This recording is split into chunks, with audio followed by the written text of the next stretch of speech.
नहीं होगा महात्मन। ऐसा किसने कहा? किसान ने कहा कि हाँ, ऐसा बिल्कुल भी नहीं होगा, मैं उसे बहुत काम दूंगा। महात्मा ने तथास्तु कहा और एक राक्षस वहां प्रकट हो गया। महात्मा जी ने तथास्तु कहा और वैसे ही राक्षस वहां पे ब्रह्म राक्षस प्रकट हो गया। उसे देखकर किसान खुशी खुशी से झूम उठा। अब उस किसान को देखकर, सॉरी, उस ब्रह्म राक्षस को देखकर किसान खुशी से बड़ा झूम उठा कि अब सारा काम वो करेगा और मैं मस्त आराम करूंगा। ये सोचकर महात्मा ने कहा, अब संभालो वत्स, मैं चल रहा हूँ। महात्मा जी ने जैसे ही ततस्तु का ब्रह्म राक्षस प्रकट हुआ और किसान बहुत खुश हो गया।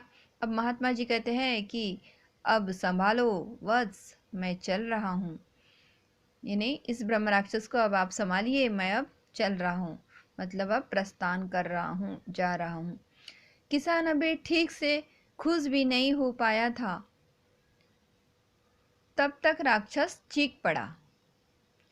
जैसे ब्रह्म राक्षस प्रकट हुआ, किसान अच्छे से ठीक भी नहीं, मतलब खुश खुश भी नहीं हो पाया था ठीक से, तभी राक्षस चीख पड़ा। चीखना मीन्स चिल्लाना, चिल्ला पड़ा कि मालिक काम बताओ।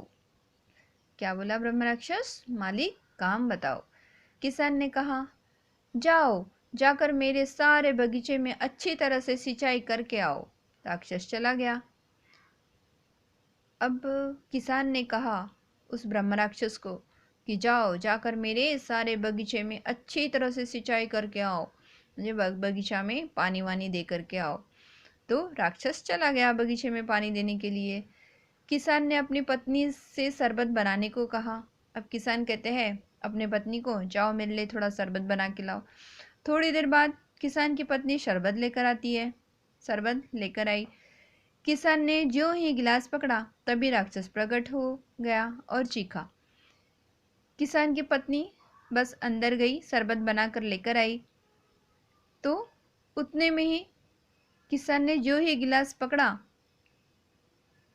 तभी राक्षस प्रकट हो गया। शरबत पीने के लिए जैसे गिलास पकड़ा वैसे ही ब्रह्म राक्षस प्रकट हो गया। देखिए ये पिक्चर में किसान की पत्नी शरबत लाती है, इन्होंने हाथ में गिलास पकड़ा हुआ है किसान ने, तभी ब्रह्म राक्षस आके द्वार पे खड़ा हो गया। अब वो क्या कर रहा है? वह कह रहा है कि मालिक काम बताओ, बाग की सिंचाई हो गई। अब वो ब्रह्म राक्षस कह रहा है कि मालिक काम बताओ, बाग की सिंचाई तो हो चुकी है। किसान सोचने लगा कि क्या बोले। तब राक्षस फिर से चिल्लाया, मालिक जल्दी काम बताओ, नहीं तो मैं आपको मार कर खा जाऊंगा। क्योंकि उसे एक मिनट भी चुपचाप बैठना पसंद नहीं उस राक्षस को, उसको एनी टाइम काम ही काम होना। तो वो अपने सिंचाई करके काम खत्म करके ही जस्ट आया और फिर से बोल रहा अपने किसान को कि मालिक काम बताओ, अगर काम नहीं बताए तो मैं तुम्हें खा जाऊंगा मारकर। ऐसा कौन बोला? ब्रह्म राक्षस बोला किसान को। किसान थर थर कांपने लगा। किसान को डर लग गया और वो थर थर कांपने लगा। उसने राक्षस को अपनी खेतों को जोतने के लिए भेज दिया। फिर क्या किया किसान ने कि राक्षस को बोला कि जाओ, हम तुम्हें खेत में जोतेंगे, इसलिए जोतने के लिए आप चले जाओ खेत में। तो किसान की पत्नी उसके लिए ठंडा पानी लाई। किसान एक ही सांस में सारा पानी पी गया। तो वो जो ब्रह्म राक्षस था उसको खेतों में जोतने के लिए फिर से भेज दिया किसान ने, और किसान की पत्नी उसके लिए ठंडा पानी लाई। किसके लिए? किसान के लिए। और किसान ने बहुत सारा पानी पी गया डर के मारे, और एक गिलास पानी और मांगा। किसान की पत्नी दूसरा गिलास पानी लाई। किसान ने जो ही पानी का गिलास मुंह तक लाया, फिर वही आवाज़। किसान ने जो दूसरा गिलास पानी का पीने के लिए मुंह के पास लेके गया, वैसे ही आवाज़ आ गई। किसकी आवाज़ आई? ब्रह्म राक्षस की। देखो अब वो क्या कहता है, मालिक काम बताओ। किसान के हाथ से गिलास नीचे गिर पड़ा। फिर से बोला, मालिक काम बताओ। किसान के हाथ से फिर से ग्लास गिर गया नीचे और बोला थर-थर काँपते हुए, उससे कहा, मेरे गोदाम में बीज रखे हुए हैं, उन्हें ले जाकर खेतों में बो दो, पानी भी दे दो। फिर क्या कहा थर-थर काँपते हुए, मेरे गोदाम में जो बीज रखे हुए हैं वो बीजों को आप ले जाओ और जाकर खेतों में बो दो, पानी भी दे दो। जो बीज है उनको बो दो और उसमें पानी भी डाल दो। राक्षस चला गया। किसान की हालत खराब हो चुकी थी। किसान की हालत अब बहुत ख़राब हो चुकी थी कि थोड़े थोड़े देर में फटाफट ही काम निपटा करके फिर से ब्रह्म राक्षस आ जाता था और जो भी काम बताता था जाता था काम करके फिर से आ जाता था। वही धम्म से ज़मीन पर बैठ गया।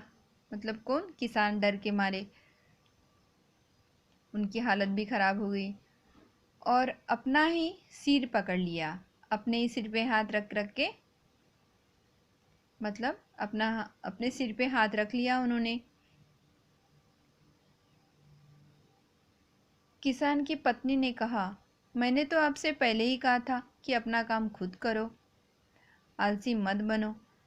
पर इस राक्षस से किसी तरह पीछा तो छुड़ाना ही होगा। पर कैसे? मैंने बहुत गलत वरदान मांगा। किसान यह कहकर रोने लगा। अब किसान की पत्नी कहती है कि मैंने तो आपको पहले ही कहा था कि आलसी मत बनो, आलसी मत बनो। आप इतना आलसी बन गए कि आपने महात्मा जी से ब्रह्म राक्षस मांग लिए और ब्रह्म राक्षस तो थोड़ी थोड़ी देर में काम निपटा करके फिर से ही आ जाता है और काम बताओ ही कहता है। अगर काम नहीं बताया तो वो खा जाएगा। बस इसी डर के मारे किसान बहुत रोने लगा ज़मीन पर। अब उनकी पत्नी कहती है कि पहले ही मैंने बोला था कि ऐसा कोई भी वर मत मांगो और आलसी मत बनो, फिर भी आप आलसी बन गए। अब हमें किसी न किसी तरह से तो राक्षस से पीछा छुड़ाना ही पड़ेगा, पर कैसे छुड़ाएंगे? ऐसे करके मैंने बहुत गलत वरदान मांगा, ऐसा किसान कहकर रोने लगे। पहले आप खाना खा लीजिए, फिर कुछ सोचते हैं। किसान की पत्नी कहती है कि आप रोइए मत, सबसे पहले अब आप खाना खा लीजिए, फिर कुछ सोचते हैं। किसान की पत्नी ने कहा।